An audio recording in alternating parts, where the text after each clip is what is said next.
मित्रों, मैं आर के गुप्ता आपका स्वागत करता हूं स्मार्ट स्टडी हेल्प पर। मित्रों, आपको पता ही होगा कि एमपी पटवारी का नोटिफिकेशन आ चुका है और इसके एग्ज़ाम फॉर्म भरे जा रहे हैं, जिसकी अंतिम तिथि 19 जनवरी 2023 है। इस तिथि तक आप एमपी पटवारी 2023 का फॉर्म भर सकते हैं और 15 मार्च इसकी टेंटेटिव एग्ज़ाम डेट बताई जा रही है। 15 मार्च से एमपी पटवारी के एग्ज़ाम शुरू होंगे और इस बार मित्रों एमपी पटवारी का सिलेबस पूरी तरीके से बदल चुका है।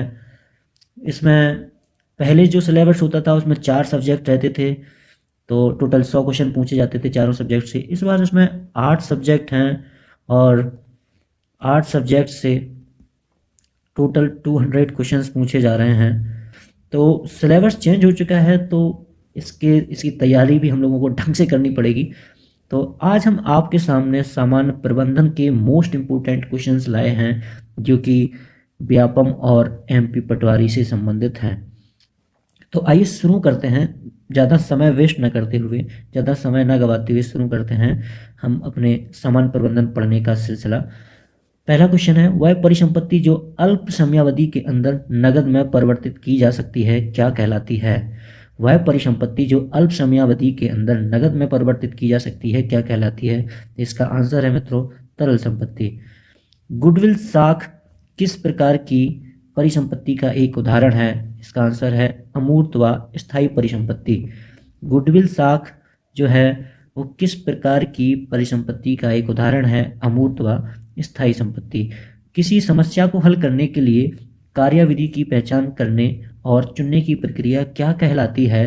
निर्णयन। निर्णयन कहलाती है मित्रों। मजबूर, नियंत्रित और निर्देशित लोगों के साथ व प्रबंधित करने के लिए पारंपरिक दृष्टिकोण को प्रदर्शित करता है मैकग्रेगर का एक्स सिद्धांत। जो एक कंपनी सर्वश्रेष्ठ करती है उसे किस रूप में जाना जाता है?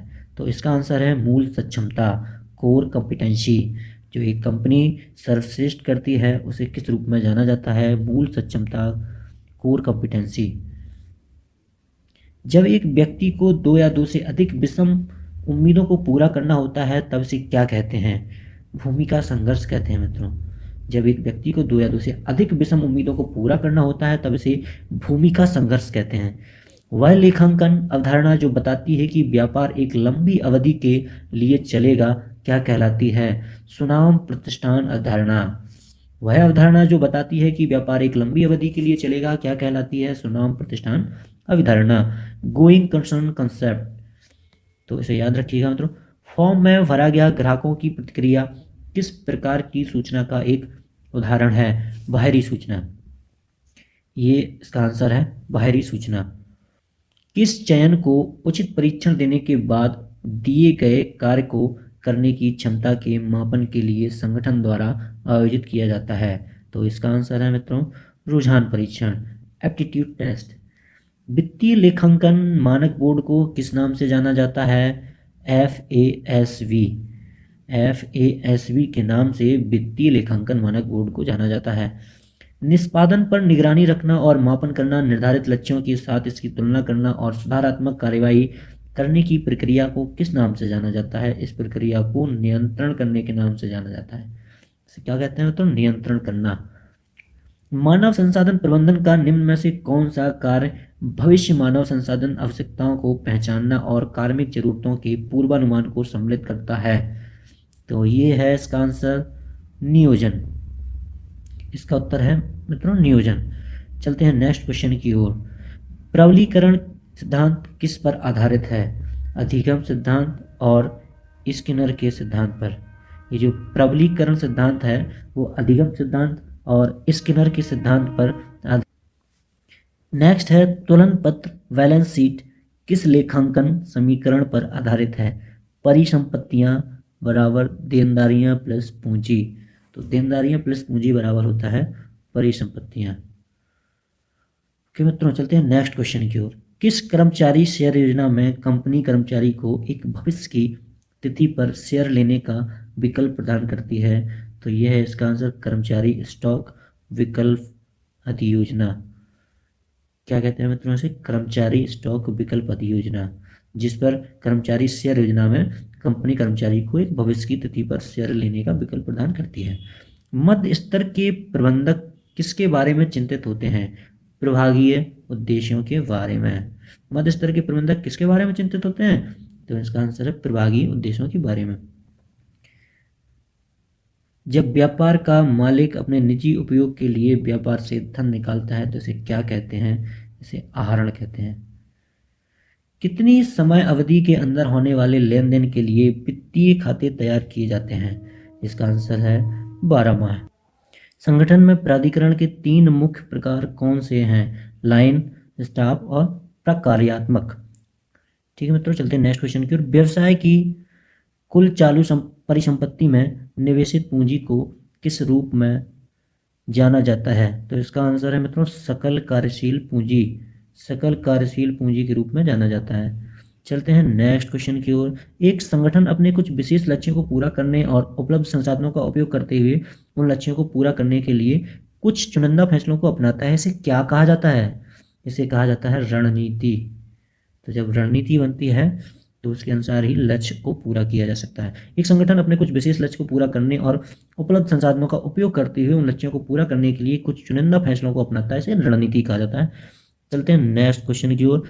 Cash, inventory and prepaid expenses किसके उदाहरण हैं? तो ये उदाहरण है चालू परिसंपत्ति के। चलते हैं नेक्स्ट पॉइंट की ओर। फर्स्ट लाइन प्रबंधक कौन है? वे प्रबंधक जो गैर प्रबंधकीय कर्मचारियों के दैनिक पर्यवेक्षण के लिए जिम्मेदार हैं, वे फर्स्ट लाइन प्रबंधक होते हैं।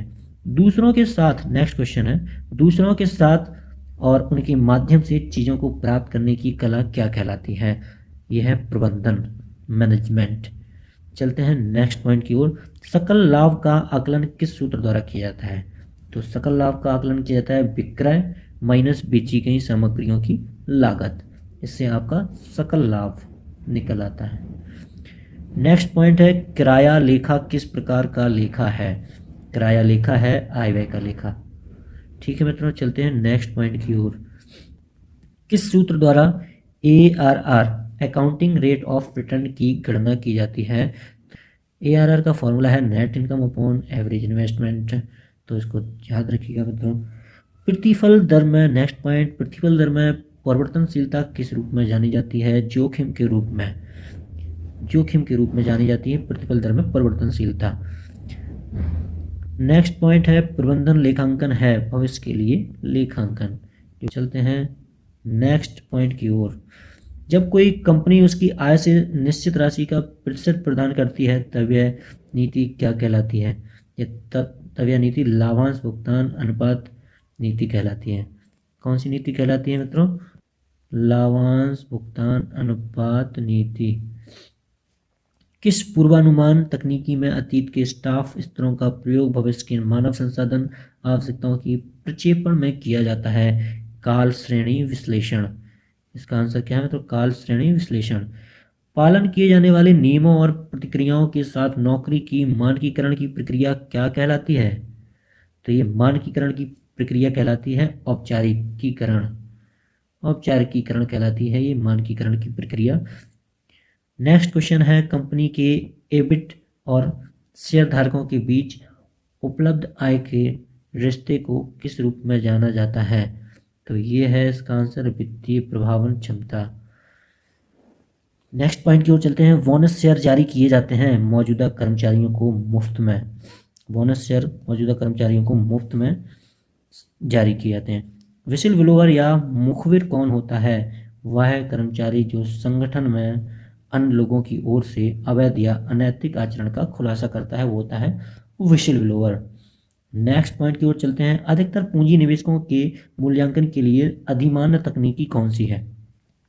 अधिकतर पूंजी निवेशकों के मूल्यांकन के लिए अधिमान्य तकनीकी कौन सी है? तो ये है निबंध वर्तमान मूल्य। इसको क्या कहते हैं मित्रों? निबंध वर्तमान मूल्य। अतीतार्थक लागत से मूल ह्रास हटाने के बाद एक स्थायी परिसंपत्ति का मूल्य क्या कहलाता है? लिखित मूल्य, यानी कि बुक वैल्यू। Book value. तो मार्केटिंग या विपणन में केंद्र बिंदु क्या होता है? ग्राहक केंद्र बिंदु होते हैं मार्केटिंग में या विपणन में। तो इसको याद रखिएगा मित्रों। एक अंताकार प्रशिक्षण विधि जहां पर प्रशिक्षु को संगठन के विभिन्न कार्यों पर विभिन्न नौकरियों में रखा जाता है, क्या कहलाती है? कहलाती है कार्यावर्तन, जॉब रोटेशन। क्या कहलाती है मित्रों?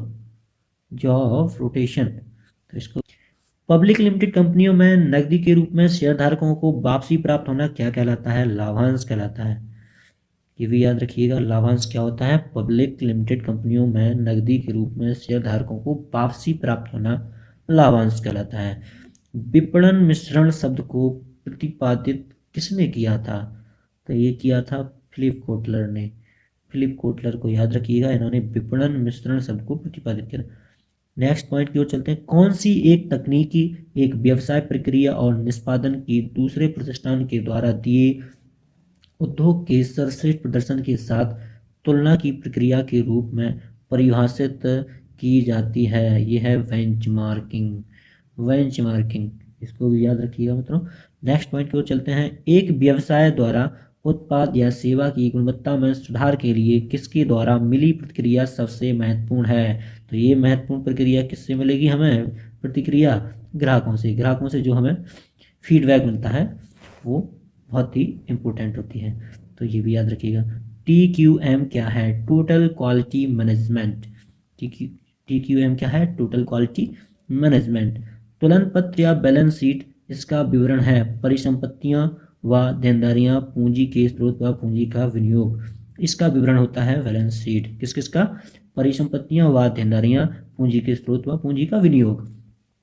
चलते हैं नेक्स्ट पॉइंट की ओर। कार्य विशेषता जो कर्मचारियों के कौशल एवं कार्य कुशलता को बढ़ाता है किससे संबंधित है? ये संबंधित है श्रम विभाजन से। तो इसको भी याद रखिएगा। Next point. एक अच्छी विपणन योजना दूरदर्शिता और दिशा प्रदान करती है। एक अच्छी विपणन योजना क्या प्रदान करती है? दूरदर्शिता और दिशा। Next point. अगर उत्पाद का लाभ मार्जिन कम हो तब बिक्री राजस्व बढ़ जाता है, तो ऐसे में उत्पाद की मांग को क्या कहा जाता है? मूल्य प्रत्यास्थ। क्या कहा जाता है? मूल्य प्रत्यास्थ। चलते हैं नेक्स्ट पॉइंट की ओर। किसी भी संगठन में, नेक्स्ट पॉइंट है, किसी भी संगठन में कर्मचारियों का एक अदृश्य स्तर माना जाता है जो प्रबंधन के सर्वोच्च स्तर से फैलते हुए सबसे निचले स्तर पर विस्तारित होता है। इसे क्या कहा जाता है? इसे कहा जाता है समादेश श्रृंखला, chain of command. Chain of command. Data का एक संग्रह जिसमें अलग अलग लोगों द्वारा इस्तेमाल किए जाने के लिए डिजाइन किया जाता है क्या कहलाता है? और डेटाबेस कहलाता है। ठीक है मित्रों, इसको भी याद रखिएगा, डेटाबेस कहलाता है। चलते हैं नेक्स्ट पॉइंट की ओर। उपभोक्ता के लिए निर्माता से एक उत्पाद लाने में शामिल विभिन्न संगठनों के क्रम को इस रूप में निर्दिष्ट किया जाता है। ये क्रम होता है वितरण सारणी, चैनल ऑफ डिस्ट्रीब्यूशन। तो उसको भी याद रखिएगा। चलते हैं नेक्स्ट पॉइंट की ओर। किस विधि में कर्मचारियों को कंपनी के लाभ का एक हिस्सा प्राप्त होता है? तो ये विधि है लाभ सहभाजन विधि। लाभ सहभाजन विधि में कर्मचारियों को कंपनी के लाभ का एक हिस्सा प्राप्त होता है। चलते हैं नेक्स्ट क्वेश्चन की ओर। वही खाते में जनरल से खाते में डेबिट और क्रेडिट मदों को स्थानांतरित करने की प्रक्रिया क्या कहलाती है? तो ये प्रविष्टि कहलाती है। प्रविष्टि क्या कहते हैं इसको? प्रविष्टि। SWOT का फुल फॉर्म क्या है? इसको भी याद रखना है। SWOT का फुल फॉर्म है स्ट्रेंथ यानी कि ताकत, वीकनेस यानी कि कमजोरी, अपॉर्चुनिटी यानी कि अवसर, और थ्रेट्स यानी कि खतरे। तो SWOT, SWOT, strength, weakness, opportunity, threats. इसको भी याद रखना है। चलते हैं नेक्स्ट पॉइंट की ओर। विपणन मिश्रण मार्केटिंग मिक्स की अवधारणा का प्रतिपादन किसने किया था? ये नाम हम पहले भी पढ़ चुके हैं, तो इस नाम को आप याद रखिएगा, फिलिप कोटलर। फिलिप कोटलर ने मार्केटिंग मिक्स की अवधारणा का प्रतिपादन किया था। बेंचमार्किंग क्या है? बेंचमार्किंग सफल व्यवसाय के साथ तुलना को कहते हैं बेंचमार्किंग। ठीक है मित्रों, चलते हैं नेक्स्ट पॉइंट की ओर। जब सहायक वही की गणना के दौरान कोई गलती होती है तो उसे क्या कहा जाता है? एरर ऑफ कोस्टिंग कहा जाता है। ये भी याद रखिएगा। एरर ऑफ कोस्टिंग क्या होती है? जब सहायक वही की गणना के दौरान कोई गलती होती है तो उसे एरर ऑफ कोस्टिंग कहा जाता है। नेक्स्ट पॉइंट, औपचारिक संगठन में अनौपचारिक संप्रेषण जाना जाता है, तो ये अंगूरी लता के रूप में जाना जाता है, इसे याद रखिएगा। नेक्स्ट पॉइंट, नियोजन होता है, भविष्य काल के लिए होता है नियोजन। नेक्स्ट पॉइंट, निर्णयन विभिन्न विकल्पों के मध्य चयन है, यह कथन किसका है? तो ये कथन है पीटर एफ ड्रकर का। किसका कथन है? पीटर एफ ड्रकर का। इस पॉइंट तक हमने 60 क्वेश्चन कंप्लीट कर लिए हैं। हम ये अपना वीडियो यहीं समाप्त करते हैं। महत्वपूर्ण प्रश्नों की इस श्रृंखला में आप हमारे साथ बने रहिए। मिलते हैं इस श्रृंखला की अगली वीडियो में। आप अपने महत्वपूर्ण सुझाव हमें कमेंट बॉक्स में कमेंट के माध्यम से दे सकते हैं। यदि आपको हमारा प्रयास अच्छा लग रहा है तो इस वीडियो को लाइक करें और हमारे चैनल को सब्सक्राइब करें। धन्यवाद।